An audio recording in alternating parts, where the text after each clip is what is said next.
지성교정론의 본문은 제가 낭독합니다. 제가 본문을 간략히 요약해드립니다. 나는 각 줄을 읽는다. 발음이 시원찮아도 귀를 기울여 주기 바란다. 71. 그러므로 참된 사유의 형상은 다른 사물들과 관계없이 그 사유 자체 내에 있지 않으면 안 되며, 또한 그것은 그것의 대상을 원인으로 하지 않고 오히려 지성의 능력 및 본성에 의거하지 않으면 안 된다. 왜냐하면 신이 사물들을 창조하기 전에 어떤 사람이 신의 지성을 파악하듯이 지성이 결코 존재한 적이 없는 어떤 새로운 실제를 지각했으며, 그러한 지각으로부터 정당하게 다른 것들을 도출했다고 우리가 가정한다면 모든 그러한 사상들은 참이고 외부의 대상에 의해 결정되는 것이 아니라 오로지 지성의 능력 및 본성에만 의거할 것이기 때문이다. 따라서 참된 사유의 형상을 구성하는 것은 그 사유 자체 내에서 구해지지 않으면 안 되며 지성의 본성으로부터 도출되지 않으면 안 된다. 인간은 대상을 접촉하여 비로소 지성을 사용하지만 신은 대상 이전의 사유 속성이 존재한다. 그 속성은 오로지 본성적인 것이지 외부의 대상에서 도출된 것이 아니다. 따라서 참된 사유의 형상은 사유 자체에 있으므로 지성의 본성에서 도출되어야 한다. 형식 논리도 그러한 사유의 일종이다. 72. 그러므로 이것을 연구하기 위해 참된 관념으로서 그것의 대상이 우리의 사유 능력에 의거해 있으며 자연에는 대상이 없다는 것을 우리가 아주 확실히 알고 있는 어떤 참된 관념을 고찰해보자. 왜냐하면 이미 말한 것에서 나타나듯이 그러한 관념 속에서야말로 우리가 연구하고 싶어하는 것을 더욱 쉽게 연구할 수 있으라는 것이 명백하기 때문이다. 예를 들면 구의 개념을 형성하기 위해 나는 임의로 원인을 허구하여 반원이 중심축 둘레를 회전하며 말하자면 이 회전에 의해 구가 생긴다고 생각한다. 이것은 확실히 참된 관념이다. 우리는 자연에서의 어떠한 구도 이런 식으로 생긴 적이 없음을 알고 있지만 그럼에도 불구하고 이것은 참된 지각이며 구의 개념을 형성하는 가장 쉬운 방법이다. 그런데 주목해야 할 것은 이 지각이 반원의 회전을 긍정한다는 것인데, 이 긍정은 만일 이것이 구의 개념 또는 그러한 운동을 결정하는 원인과 결합되어 있지 않으면, 혹은 절대적으로 만일 이 긍정이 분리되어 있으면 거짓이다. 왜냐하면 그 경우에 정신은 단지 반원 속에 포함되어 있지도 않고 그 운동을 결정하는 원인의 개념에서도 생기지 않는 반원의 운동만을 긍정하기 쉽기 때문이다. 그러므로 허위는 단지 이것 즉 반원의 운동 또는 정지처럼 사물에 대해 형성한 개념 속에 포함되어 있지 않은 어떤 것을 사물에 대해 긍정하는 것에만 있다. 신에게는 대상이 없이도 사유 속성이 존재하듯이 자연의 대상을 근거로가 아니라 인간의 순수한 사유 능력을 고찰하기 위해 구의 예를 생각해보자. 구는 반원의 지름을 축으로 회전시킨 입방체이다. 물론 다른 방식으로 구를 형성시킬 수 있겠지만 이와 같은 방식이 가장 쉽게 떠오르는 개념일 것이다. 그러나 여기서 반원의 회전만을 고려하고 구라는 개념을 생각하지 않는다면 그것은 구의 개념과 관계없이 단순한 회전 운동에 지나지 않는다.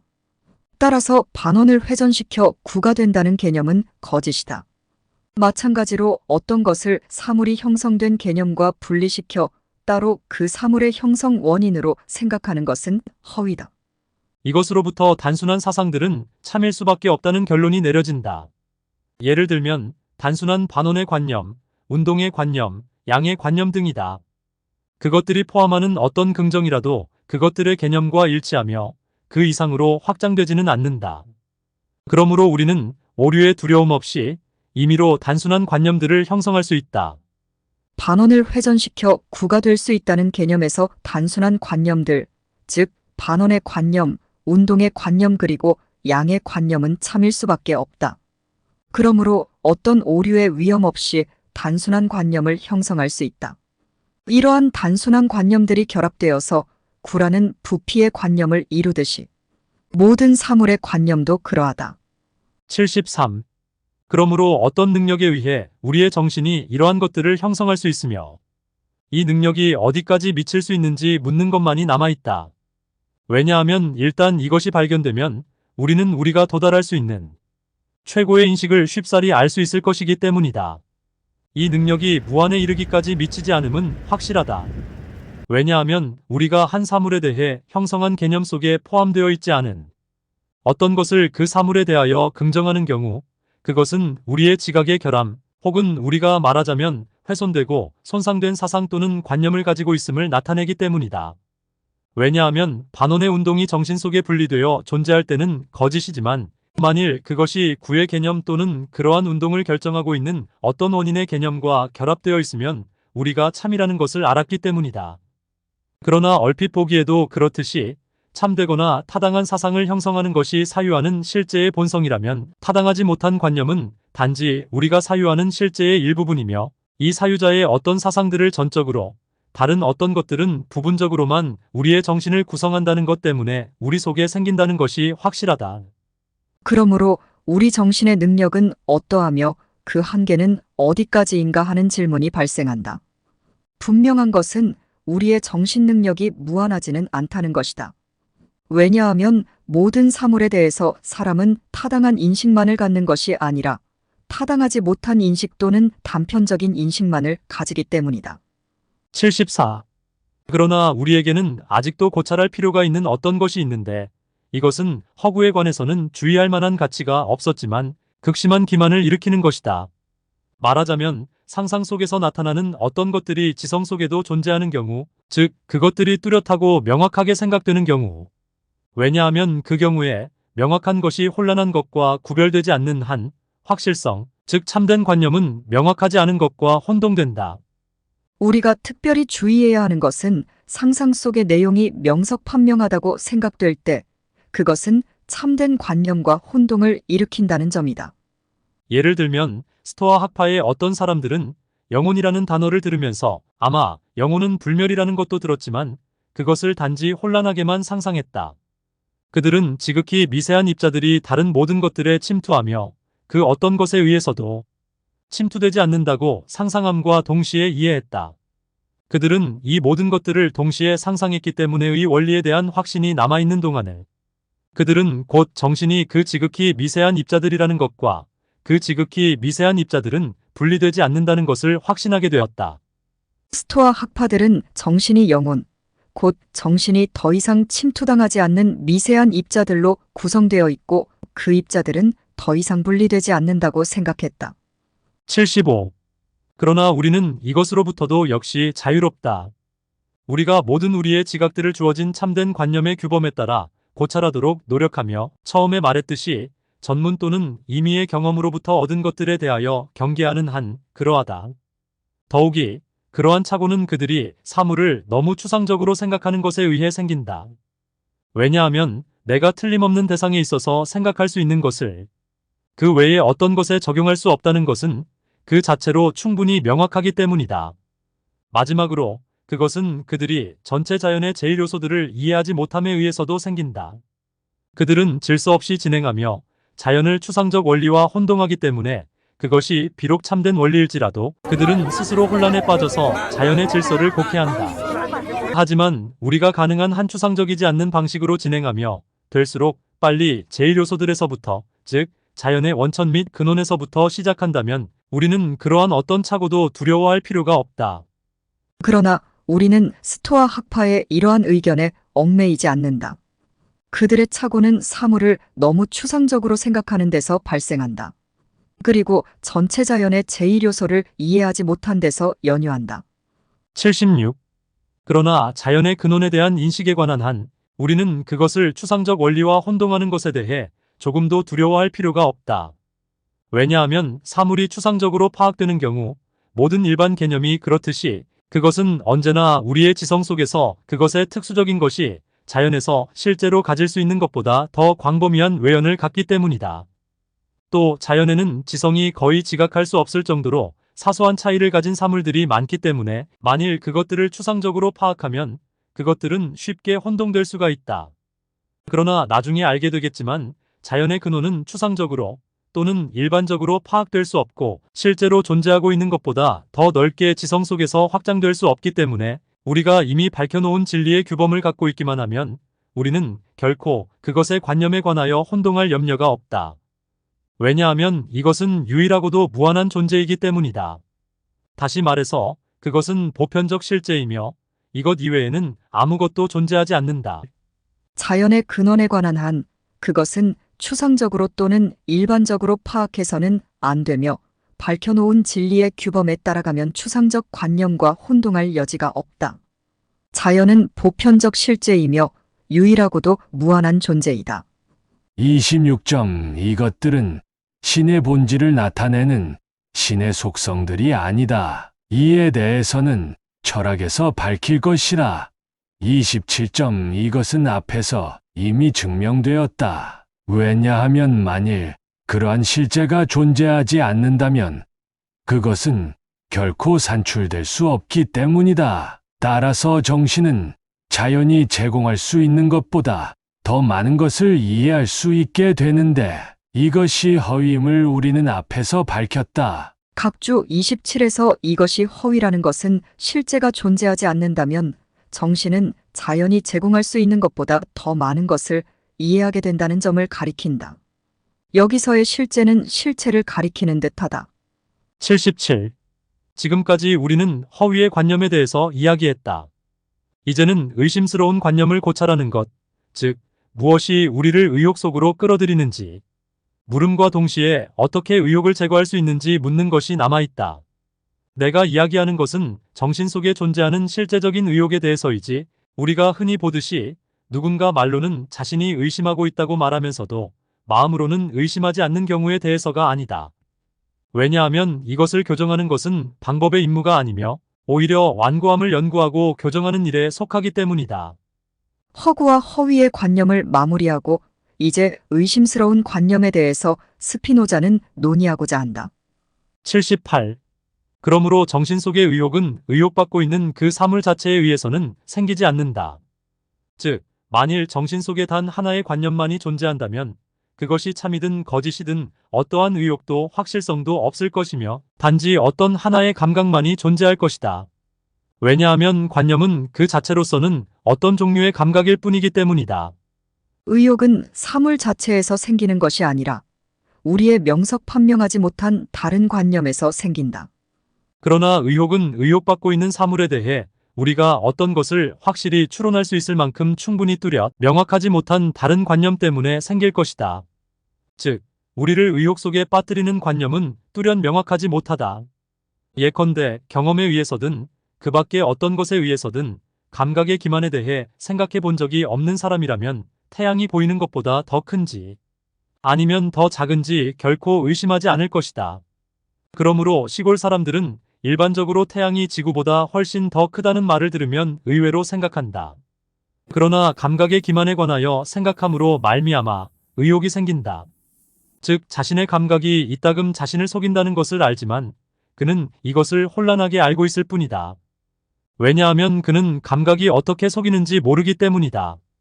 그리고 만일 누군가 의심한 이후에 감각에 대해서 그리고 멀리 떨어진 사물이 감각을 통해 어떻게 나타는지에 대해서 참된 인식을 획득하면 그때 다시 그 의혹이 제거된다. 우리의 감각은 사실 그대로를 반영하는 것이 아니기 때문에 감각으로 인하여 혼란하게 관념이 형성되기 때문이다. 예를 들어 태양이 동전만하게 우리의 시야에 잡힌다고 해서 태양의 실제 크기가 동전만한 것은 아니다. 따라서 참된 인식을 획득하면 그때 의혹이 제거된다. 79. 이것으로부터 극히 확실한 사물조차도 우리를 그릇되게 인도하는 어떤 기만적인 신이 존재할지도 모른다고 생각하며 참된 관념을 의심할 수 있는 것은 우리가 신에 대한 뚜렷하고 명확한 관념을 갖고 있지 못하는 한에서라는 결론이 내려진다. 즉, 그것은 우리가 모든 사물의 근원에 대해 가지고 있는 인식에 주의하고도 우리가 삼각형의 본성에 주의하고 그것의 세각의 합이 두 개의 직각과 같음을 알 때 가지는 인식과 동일한 인식으로서요. 그가 기만자가 아님을 우리에게 확신시키는 것을 아무것도 발견하지 못하는 경우에 일어난다. 그러나 만일 우리가 삼각형에 대해 갖고 있는 것과 같은 종류의 신에 대한 인식을 갖는다면 모든 의혹은 제거된다. 그리고 우리가 어떤 최고의 기만자가 우리를 그릇되게 인도하는지 어떤지 확실히 알 수 없으면서도 삼각형에 대한 그러한 인식에 도달할 수 있는 것과 같이 우리는 어떤 최고의 기만자가 존재하는지 어떤지 알 수 없으면서도 신에 대한 그러한 인식에 도달할 수 있다. 우리가 그러한 인식을 갖고 있다면 그것은 내가 말한 것처럼 우리가 뚜렷하고 명확한 관념들에 대해 가질 수 있는 온갖 의혹들을 제거하기에 충분할 것이다. 앞서 예를 든 태양이 동전만하게 보인다는 사실로부터 신이 기만적일지 모른다는 생각으로 참된 관념을 의심하게 될 수 있는데, 이것은 우리가 신에 대한 명석 판명한 관념을 갖지 못해서라는 결론이 나온다. 따라서 신에 대한 관념이 마치 삼각형의 모든 내각의 합이 180도라는 사실과 같이 명석 판명할 때 모든 의혹은 거치는 것이다. 80.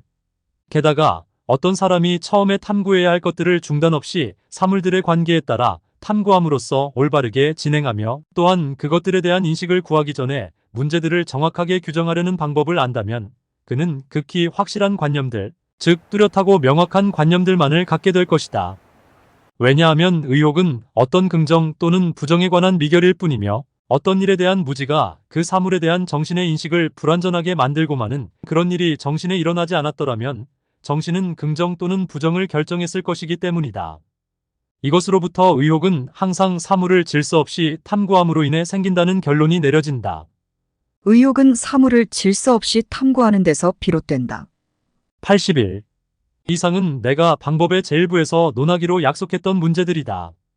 그러나 지성과 그의 능력들에 대한 인식에 도움이 될 수 있는 것을 아무것도 빼먹지 않기 위해 나는 기억과 망각에 대해 약간 덧붙여 말하고자 한다. 가장 중요하게 고려할 것은 기억이 지성의 도움을 받아서 강화되기도 하고 도움 없이도 강화되기도 한다. 전자에 대해 말하자면 사물은 이해할 수 있는 것이면 그만큼 더 쉽게 기억에 남고, 역으로 이해하기 어려운 것이면 더 쉽게 잊혀진다. 예컨대 만일 내가 어떤 사람에게 연결되지 않는 말을 많이 전한다면 그는 내가 같은 말을 이야기 형식으로 전하는 것보다 훨씬 더 기억하기가 힘들 것이다. 상호 관련성이 없는 말들은 망각되기 쉽고 관련성을 가진 말들은 이해되므로 기억되기 쉽다. 요컨대 우리의 기억은 이해력과 관련이 있다는 점이다. 82. 기억은 지성의 도움 없이도 강화되는데, 이는 상상력 또는 공통 감각이라 불리는 것이 어떤 유형적인 개별적 사물로부터 자극을 받는 그 힘에 의해서다. 나는 개별적이라 말한다. 왜냐하면 상상력은 오직 개별적 사물로부터만 자극받기 때문이다. 예컨대 어떤 사람이 단 하나의 인생극만을 읽었다면 그는 그 종류의 다른 여러 가지를 읽지 않는 한 그것을 가장 잘 기억할 것이다. 왜냐하면 그때 그것이 상상력 속에서 홀로 번성할 것이기 때문이다. 그러나 만일 같은 종류의 것이 여러 가지가 있다면 우리는 그것들을 한꺼번에 상상하고 그것들은 쉽게 혼동된다. 또한 나는 유형적이라고 말한다. 왜냐하면 상상력은 오직 형체 있는 것으로부터만 자극받기 때문이다. 따라서 기억이 지성의 도움을 받아서 강화되기도 하고 도움 없이도 강화되므로 우리는 그것이 지성과는 다른 어떤 것이며 그 자체로 고려된 지성 속에는 기억도 망각도 결론 지을 수 있다. 이해력에 의존하지 않고도 어떤 충격에 의해서 오랫동안 기억에 남는 것이 있는가 하면 상상력으로 자극받아 기억에 남는 것이 있다. 따라서 기억은 지성의 도움을 받아서도 받지 않아서도 가능하므로 지성과는 다른 어떤 것이다. 따라서 지성 자체는 기억도 망각도 없다. 스피노자는 지성을 이해력이라는 차원에서만 고려한 것 같다. 그러나 지성을 구성하는 것은 여러 가지 종류이다. 추리력, 이해력, 분석력, 암기력 등 다양한 종류로 구성된다. 83. 그렇다면 기억이란 무엇인가? 그것은 뇌에 있는 인상들의 감각일 뿐이며 그 감각의 일정한 지속에 대한 생각을 수반하는 것이다. 이것은 상기에 의해서도 밝혀진다. 왜냐하면 거기서 정신은 그 감각에 대해 생각하지만 끊임없는 지속 아래에서는 아니다. 그러나 관념 자체가 괴멸하는지 어떤지에 대해서는 철학에서 알게 될 것이다. 28점. 그러나 만일 지속이 불명확하다면 사물에 대한 기억도 불완전하다. 이것을 우리들 각자는 본성으로부터 배웠던 것 같다. 왜냐하면 흔히 어떤 사람이 말하는 것을 더 잘 믿기 위해 우리는 그것이 언제 어디서 일어났는지 듣기 때문이다. 관념들 자체도 정신 속에서 지속하지만 그럼에도 불구하고 우리는 지속을 운동에 대한 어떤 측정의 도움으로 결정하는데 익숙하고 이것도 역시 상상력의 도움으로 이루어지므로 우리는 여전히 순수한 정신에 속하는 기억을 알지 못한다. 이것이 누군가에게 아주 부조리하게 보일지라도 우리의 목적을 위해서는 방금 말한 인생극의 예에 의해서 명백한 것처럼 사물이 개별적일수록 더 쉽게 기억된다는 것을 생각한다면 그것으로 충분할 것이야. 그리고 또 사물은 더 많이 이해할 수 있는 것일수록 더욱 쉽게 기억된다. 따라서 가장 개별적인 사물은 만일 그것이 이해할 수 있는 것이기도 한다면 기억되지 않을 수가 없다. 뇌에 남아있는 인상이 지속되지 않으면 기억도 불가능하다. 현대의학으로 볼 때는 모든 기억은 뇌세포에 기록되는 정보이다. 강한 충격을 받을 때는 정보가 든 세포가 자동적으로 갱신되고 이해력이 동반된 정보는 관련된 정보끼리 손을 잡고 친하게 지내므로 여러 정보가 한꺼번에 소멸되지 않는 이상 운명을 같이 함으로 기억이 오래간다. 그리고 반복되는 정보들은 뇌의 창고에 보관되지 않고 진열되어 있어 자주 사용되므로 정보 뇌세포가 갱신되면서 그 정보를 유지하고 있는 것이다. 84.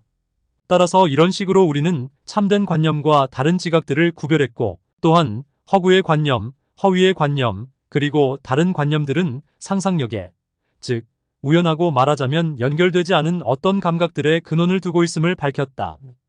왜냐하면 그것들은 정신의 능력 자체로부터가 아니라 깨어있든 혹은 꿈꾸고 있든 신체가 여러 가지 운동들을 받아들임에 따라서 외부의 원인들로부터 생기기 때문이다. 참된 관념이 아닌 허구, 허위 및 의욕들은 상상력, 즉 외부의 원인들을 추상적으로 생각하는 데서 생긴다고 스피노자는 말한다.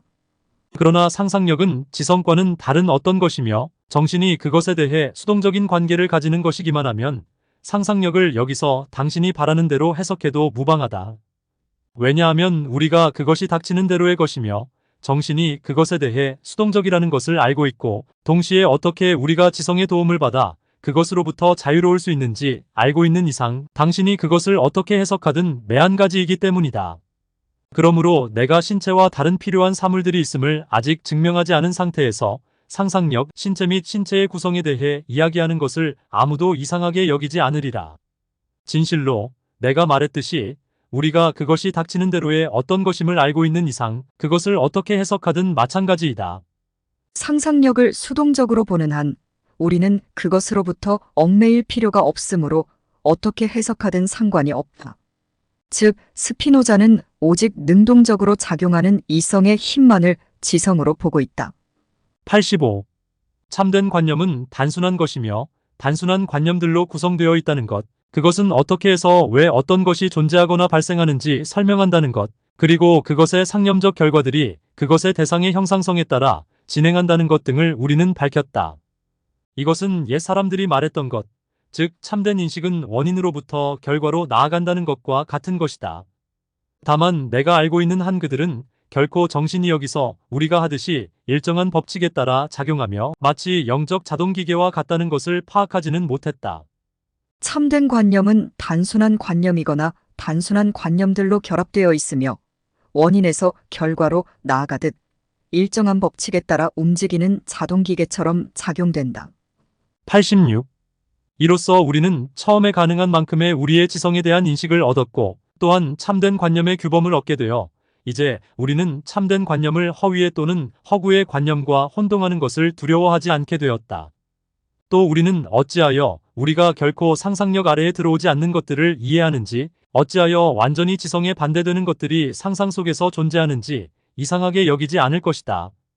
왜냐하면 심상을 만들어내는 작용은 지성의 법칙과는 전혀 다른 법칙에 의해 일어나며 상상에 관하여 정신은 단지 수동적인 역할을 가지고 있을 뿐이라는 것을 우리는 알기 때문이다.